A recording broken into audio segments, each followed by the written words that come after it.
For more than 80 years, the Utah Symphony's sounds and melodies have stirred souls across the state and around the world. So when the time came to search for its next music director, the challenge was real to find someone whose talent and musical genius matched those high standards the musicians and audiences have come to expect. And that's exactly what they found. Marcus Poschner has been named the Utah Symphony's next music director.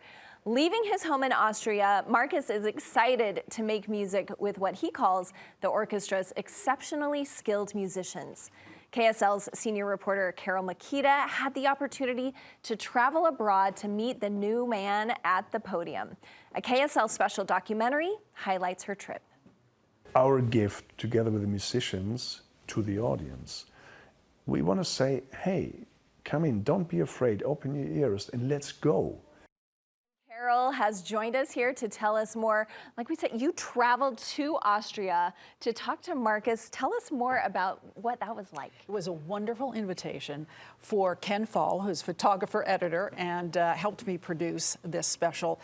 It was an exciting opportunity, and as you can imagine, delightful, because Marcus Poschner was very open to the idea of telling us about who he is and what he hopes to do here in Utah. It was wonderful on many levels. We saw him at the podium with his orchestra, the Bruckner Orchestra in Linz, Austria, and we met his family, and then we saw him again when he traveled here to Utah. You used the word delightful. Let's talk about, you spent a significant time with him, met his family, all of these things. What impressed you most?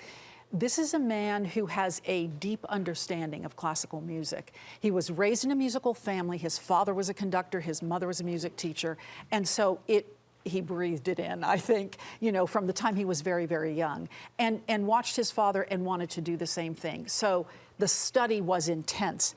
And yet, he is incredibly accessible as a person.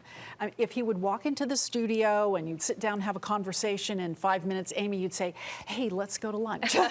He's really charming. And as you can see from our special, so is his family. Yeah, so let's talk about this experience you had going to his current orchestra. Yes. You sat in the violin pit, is that the right word? Tell me what that immersive experience was like. Well, he invited us, he was having a news conference one day when we were there and was showing off a new part of his education program. And so he put all of us guests on benches in the orchestra. I happened to be fortunate enough to sit in the violin section.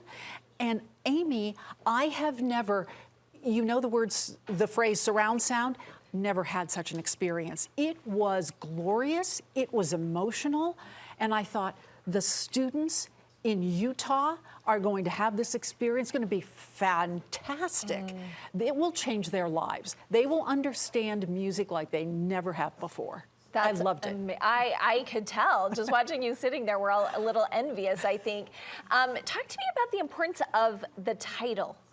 I heard him kind of reference it as I watched, but soundtrack for tomorrow. Yeah, the soundtrack of tomorrow. Well, as he said it in an interview. And as soon as he said it, I thought, that's the title of our piece. I can't believe the man was so in tune with everything that we were doing that it just popped up. And he has a turn of a phrase, so it really wasn't an unremarkable thing that would happen with him. He just said it, and I knew that's what we had to use. Okay, well, we get to walk along with you on this journey, and you introduce him to us, and yes, the beautiful city and music and him. Where can people watch the special? This special, the soundtrack of tomorrow, is on our KSL Plus app. It's on our KSL TV web page, and it is also on our YouTube channel, KSL Soundtrack of Tomorrow. Perfect. Please watch. You will thoroughly enjoy, I promise. Thank you so much, Thanks, Carole. Amy.